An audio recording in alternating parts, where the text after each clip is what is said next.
Assalamualaikum dan salam sejahtera. Anda sedang menonton Agenda Awani secara langsung dari studio Awani Bukit Kewangan Kuala Lumpur. Dan malam ini tentunya isu yang menghantui kita semua, anda dan saya, adalah kemampuan kita untuk memiliki rumah kediaman, terutamanya di kawasan bandar. Dan dalam konteks itu, mereka yang baru bekerja mengatakan mana pun mereka pergi tak ada tempat yang mereka rasa mereka boleh memiliki kerana harganya terlalu di luar jangkauan. Dalam konteks itu dilapiskan debat itu dengan agenda Bumiputra, dan baru-baru ni pula ada pula yang viral di laman media sosial dan aplikasi mesej di mana diviralkan kenyataan bahawa seorang pembeli rumah Bumiputra yang cukup mengetahui, saya rasa dia seorang profesional, mengatakan bahawa ketika beliau pergi ke satu tempat macam satu fair untuk membeli rumah, dia dapati bahawa sebenarnya kota yang diberikan diskaun kepada Bumiputra itu lebih negatif nilainya berbanding dengan kota bukan Bumiputra ataupun bukan kota sebenarnya, yang bila ditambah pelepasan kepada duty, stamp dan sebagainya, sebenarnya lebih murah berbanding dengan apa yang perlu dibayar oleh Bumiputra. Sama ada betul atau tidak tadi itu dibincangkan di Awani 745, tapi kita ada menterinya yang sesuai dengan kementerian beliau yang bergerak pantas dalam isu-isu kesejahteraan bandar, Datuk Abdul Rahman Dahlan. Terima kasih kerana datang ke Agenda Awani malam ini, Menteri Kesejahteraan Bandar, Perumahan dan Kerajaan Tempatan. Dan mungkin sebelum saya nak pergi isu-isu yang lebih mendepani itu, isu tentang yang viral ini yang sedang bergerak keluar dan ramai orang hantar tanpa betul-betul tahu sama ada original, tulen atau tidak dan sebagainya. Tapi saya difahamkan bahawa pejabat Datuk telah pun memeriksa, telah pun bercakap sendiri dengan orang yang mula-mula meletakkan mesej itu. Dan bagaimana cerita sebenarnya, Datuk? Ya, terima kasih atas undangan sekali lagi, Kamaru. Dah lama saya tak muncul di program, saya pun tak tahu sebab apa, tapi alhamdulillah hari ini dipanggil sekali lagi. Tentang isu yang viral ini, saya sebenarnya telah meminta supaya KSU dan juga pegawai Jabatan Perumahan Negara saya untuk mencari orang yang membuat aduan ini. Dan kita telah dapat berjumpa dengan beliau ataupun berhubung dengan beliau hari ini. Dan sebenarnya dalam ialah media sosial ini ditokok tambah sedikit ya. Tetapi the gist ataupun intipati aduan itu memang terkandung dalam aduan asal ataupun posting asal beliau dalam media sosial. Tapi ditambah yang belakang-belakang hujung itu adalah benda-benda lain yang ditambah oleh orang lain.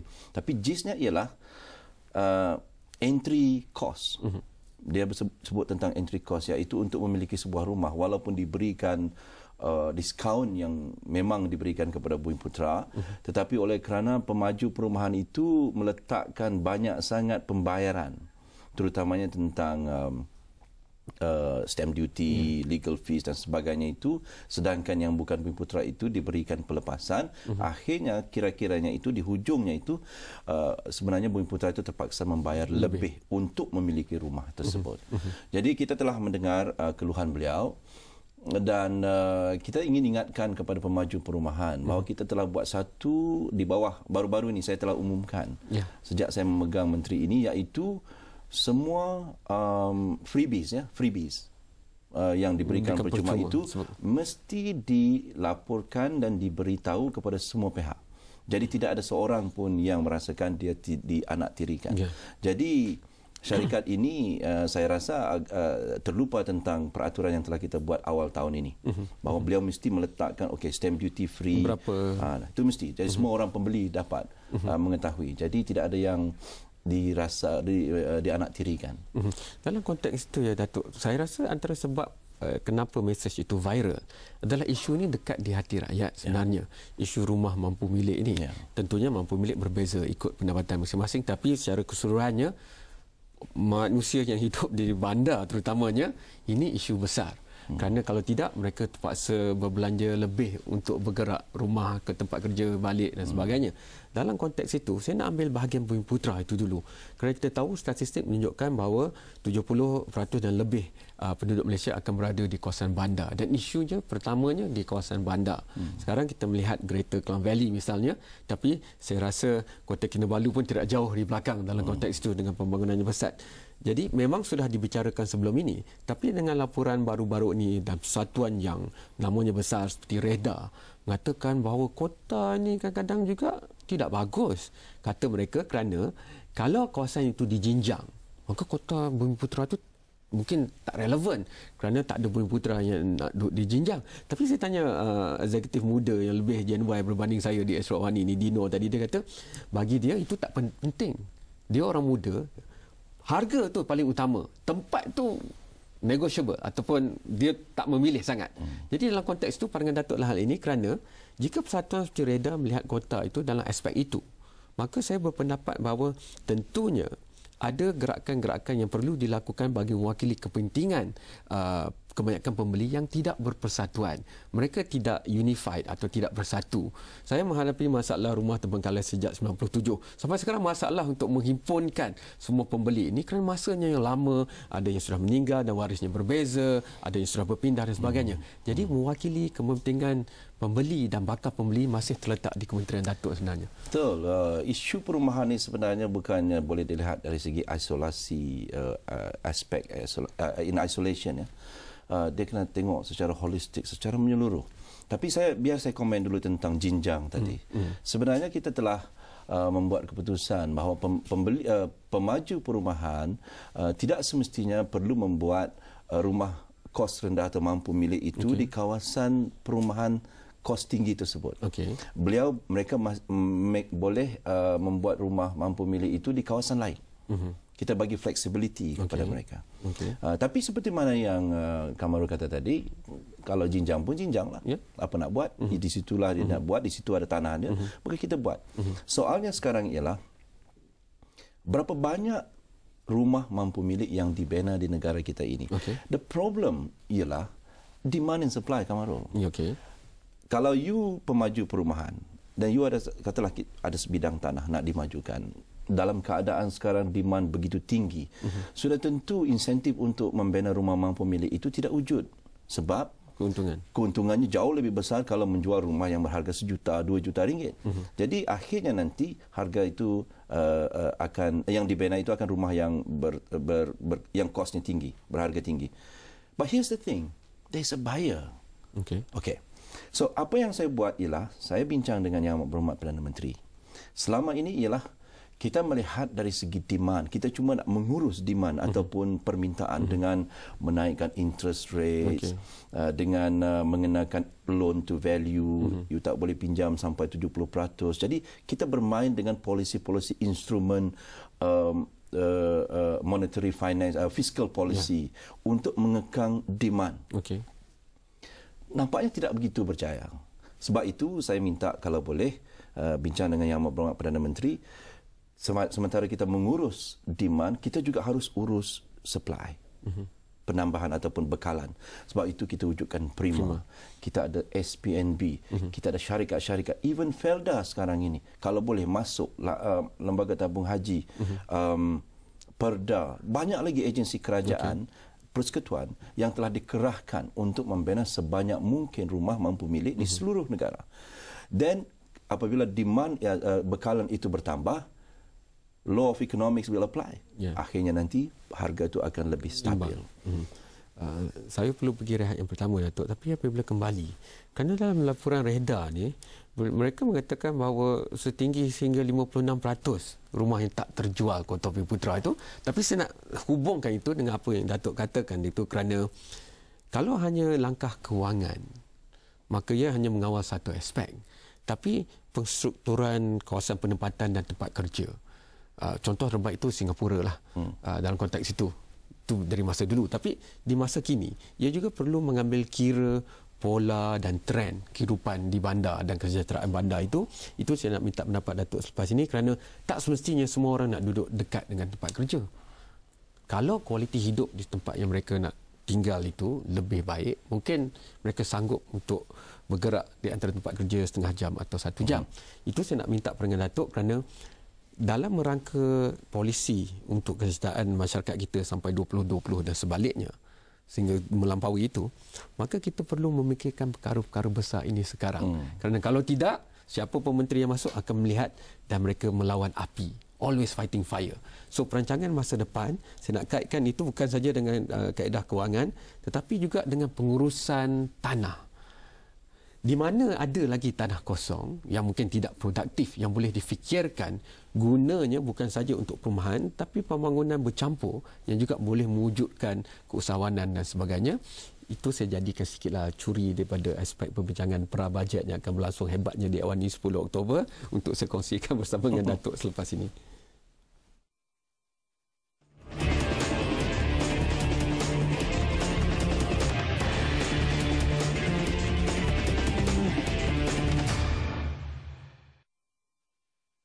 Malam ni ceritanya mudah sahaja. Anda mungkin pernah mendapat viral social media yang mengatakan seorang pembeli rumah Bumiputera ini berhadapan masalah kerana beliau seorang yang tahu tentang perkara-perkara tentang harga rumah ataupun entry cost seperti Datuk Rahman Dahlan kata tadi, kos untuk membeli dan sebagainya, dan ada perbezaan.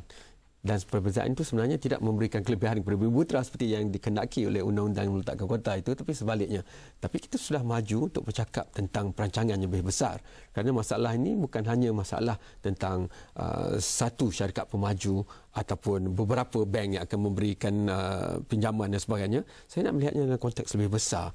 Kerana sukar untuk pembeli dan bakal pembeli bergabung. Kementerianlah biasanya yang menjadi sandaran rakyat Malaysia untuk memperjuangkan hak-hak pembeli dan bakal pembeli. Dalam konteks itu, bagaimana Datuk melihat kepada tadi kita sebutkan tentang jangan hanya mengawal pada permintaan, tapi lebihkan juga bekalan kepada penawaran kediaman yang ada.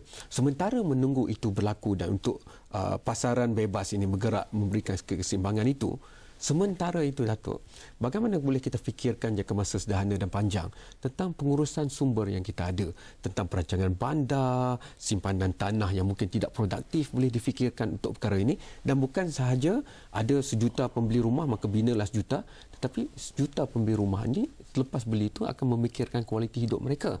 Bagaimana tentang kemudahan asas, bagaimana tentang upaya mereka untuk menjana kemakmuran ataupun wealth creation misalnya. Pandangan Datuk hal ini melihat kepada perancangan strategik negara. Dia panjang tu, tapi saya allow me to biarkan saya sedikit masa untuk menjawabnya. Pertamanya soal tentang reda tadi yang disebut oleh Kamarul, 56% kota Bumiputera yang tidak terjual. Saya ingin memberitahu kepada Reda, saya kalau betul lah 56% kota Bumiputera itu tidak terjual, saya minta Reda bagi senarai semua senarai unit Bumiputera ini yang tidak terjual ini, biar kementerian saya jual. Saya tidak bersetuju dengan pandangan Reda bahawa 56% daripada kota Bumiputera, rumah Bumiputera ini tidak dapat dijual. Sedangkan kita tahu dan saya menerima banyak aduan yang mengatakan rumah Bumiputera, kota Bumiputera itu tidak mencukupi. Bagaimana pula Reda mengatakan 56%? I would like to ask Reda, provide me with the 56% list. I will create one unit specific untuk jual rumah-rumah Bumiputera ini kepada Bumiputera. If that's what it takes. If you cannot sell, I will sell it for you. Okay. Ya, saya akan buat unit yang khusus untuk menjual rumah ini. No problem. Saya akan garanti bahawa rumah-rumah itu akan dapat dibeli oleh Bumiputera. Maknanya Datuk perlu ada ketulusan dalam data-data ini. Betul. Okey, menyebut tentang soal tentang tidak produktifnya beberapa tanah, kalau ada tanah di kawasan bandar. Sebenarnya di kawasan bandar ini memang tanah semua produktif.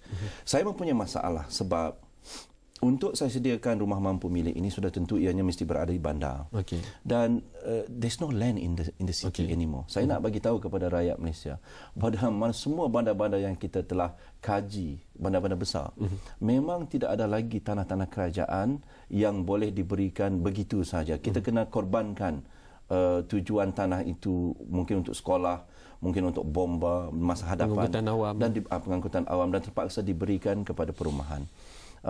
Prima juga mempunyai masalah untuk mendapatkan rumah-rumah ini, kawasan-kawasan tanah ini.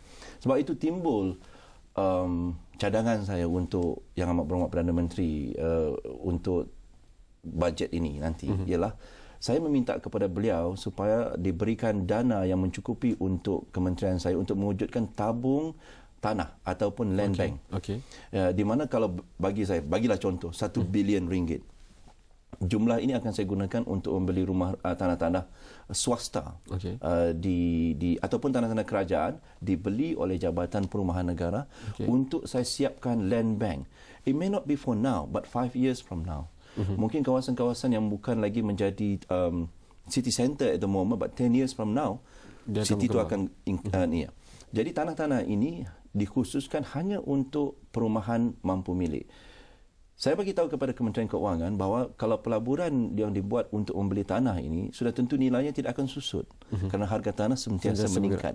Jadi investment kerajaan dalam bentuk tanah itu tidak akan mengurangkan nilainya. Jadi kalau bagi saya RM1 bilion contoh, saya boleh beli tanah-tanah di kawasan-kawasan tertentu untuk kegunaan 5 tahun, 10 tahun dari sekarang. Okey, Datuk, itu kata kita. Tapi apa kata orang muda? Kalau Norsyah sudah bersedia, Norsyah teruskan dengan laporan media sosial orang muda. Ya, baik, Cik Kem. Di media sosial sudah pasti orang ramai merungut mengenai harga rumah yang semakin lama semakin mahal dan jauh dari kemampuan sebenar rakyat Malaysia, terutamanya generasi Y. Dan tetapi ia bergantung pada jenis rumah dan juga lokasi rumah yang kita mahu beli. Dan kita lihat dulu rungutan mengenai harga rumah yang mahal golongan muda di media sosial. Penasihat Kewangan Irfan Khairi antara yang berkongsi kebimbangan mengenai kenaikan harga rumah di Kuala Lumpur. Baginya, bagaimana pula dengan anak-anak kita di masa hadapan jika sekarang pun tidak mampu? Aizat juga bimbang dengan harga rumah jika sekarang pun tidak mampu, apatah lagi di masa hadapan kerana ia terus meningkat. Natasha pula berkongsi antara punca semakin ramai golongan gelandangan di Malaysia ialah kerana harga rumah yang semakin mahal. Bagaimanapun ada yang berasa kita patut salahkan diri sendiri. Ini kerana kita sibuk membeli kereta yang tidak membawa pulangan daripada menyimpan untuk membeli rumah. Sofia juga berpendapat tidak guna merungut. Jika tahu harga rumah mahal, lebih baik berusaha dari sekarang untuk membeli rumah. Bella, itu tadi beberapa saja orang merungut mengenai harga rumah ni. Sebenarnya banyak lagi kalau nak kumpulkan. Norsyah baru kerja kan? Norsyah dah beli rumah belum? Belum lagi, Cik Kem. Saya pun di antara generasi Y yang lain yang susah nak beli rumah lagi sekarang ni. Jangan pergi dating, dengar perbincangan saya dengan Datuk selepas ini untuk dapat tip bagaimana nak beli rumah, itu selepas ini.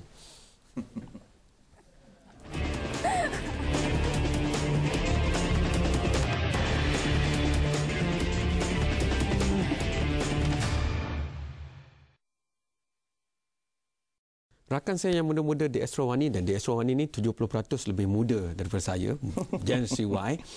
Rata-rata mereka tidak memiliki rumah kerana persepsinya begitu mahal. Malah kalau bukan persepsi pun mereka kata, ya dah pergi banyak tempat tak boleh beli. Jadi saya nak tanya soalan itu kepada Datuk Abdul Rahman Dahlan, kerana apa pun polisi dan langkah yang kita ambil, jika persepsi ini bermain di majoriti anak-anak muda, maka ia tidak membantu sebenarnya. Jadi bagaimana Datuk melihat perkara ini? Kerana tadi waktu rehat Datuk kata orang-orang muda ni pun nanti bila mereka beli pun mereka nak harga rumah tu naik, dan sentiasa generasi seterusnya pun nak naik. Jadi itu ironinya, itu yang saya katakan tadi, 70% daripada rakyat Malaysia memang mempunyai rumah, sama ada rumah kampung, rumah di bandar. They own the houses. 30% lagi rakyat Malaysia adalah yang menyewa dan yang mungkin tinggal dalam kuartus kerajaan dan barak polis dan barak tentera dan juga di dalam plantation, kongsi, rumah kongsi. Ironinya ialah apabila tadi rakan-rakan yang muda tadi mengatakan mereka rasa harga terlalu tinggi, tapi kalau mereka sudah beli rumah, akhirnya mereka juga mahukan aset mereka itu naik harganya, nilainya. Jadi isunya besar, tetapi 70% rakyat di Malaysia ini berdoa supaya harga rumah mereka naik nilainya. Jadi apa yang kita buat seperti mana yang kita bincang awal tadi ialah, pertamanya ialah untuk kerajaan membuka kawasan-kawasan baru dengan mewujudkan sistem pengangkutan yang efisien. MRT, LRT, highways dan sebagainya. Kita tidak boleh lagi duduk di Kuala Lumpur ini. Mereka yang ingin duduk di Kuala Lumpur ini sama ada mereka mau menyewa ataupun kalau mereka membeli mesti bersetuju untuk membeli 600 kaki persegi. Which means that you just go there to bath and take your bath and makan dan tidur. The rest is that you do outside. Itu sebabnya kita juga wujudkan idea untuk mewujudkan bandar belia, youth city, which is a very interesting concept by the Prime Minister. We discussed this in Blue Ocean Strategy, di mana kita akan bina bandar-bandar yang khususnya untuk Gen Y tadi, di mana rumahnya itu adalah sesuai dengan kehendak mereka, harga yang sesuai untuk mereka dan cita rasa living style, lifestyle di situ juga ada kaitan dengan orang muda.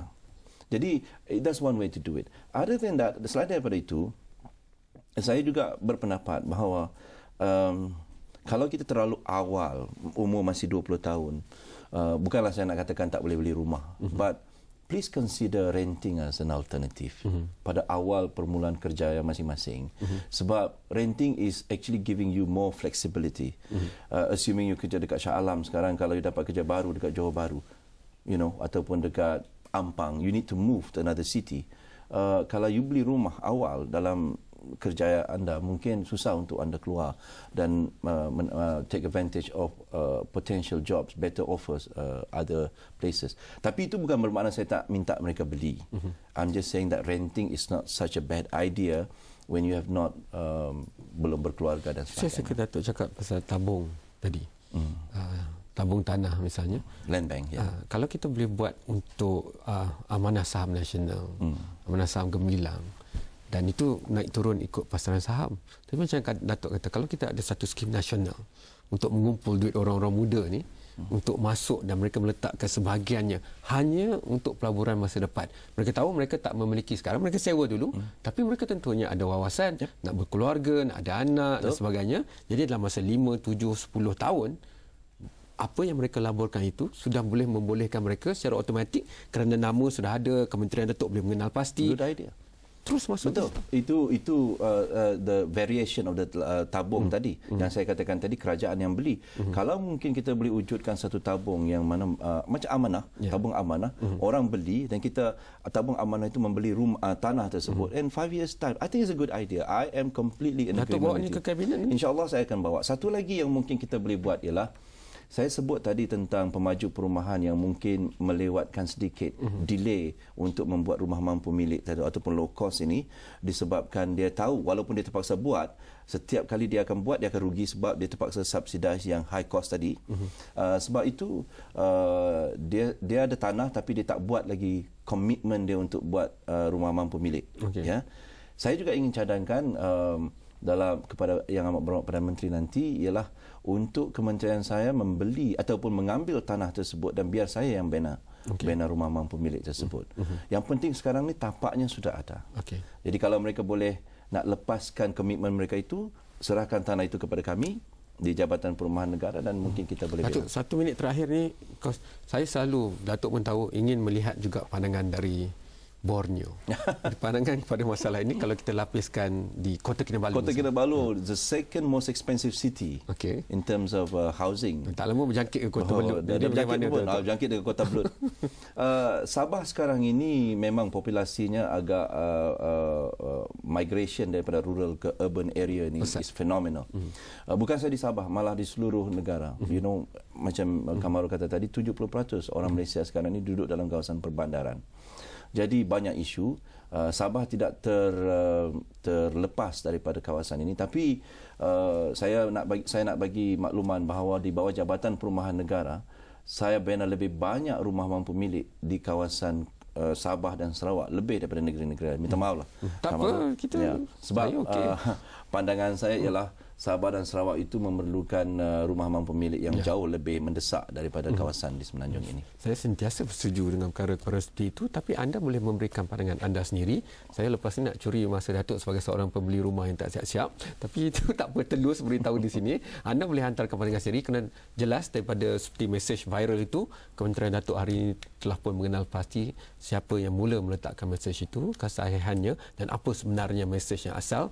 Itu sudah ada di tangan pejabat Datuk dan kita lihat dan Astro Awal ini akan terus memamparkan isu-isu rakyat seperti ini supaya boleh kita kongsikan bersama manfaatnya. Pelbagai platform ada, Instagram, Facebook, Twitter. Datuk pun aktif di Instagram, Facebook dan Twitter. Anda juga boleh menghantarkan pendapat anda atau terus muat turun aplikasi Mudah Alih iOS dan Android.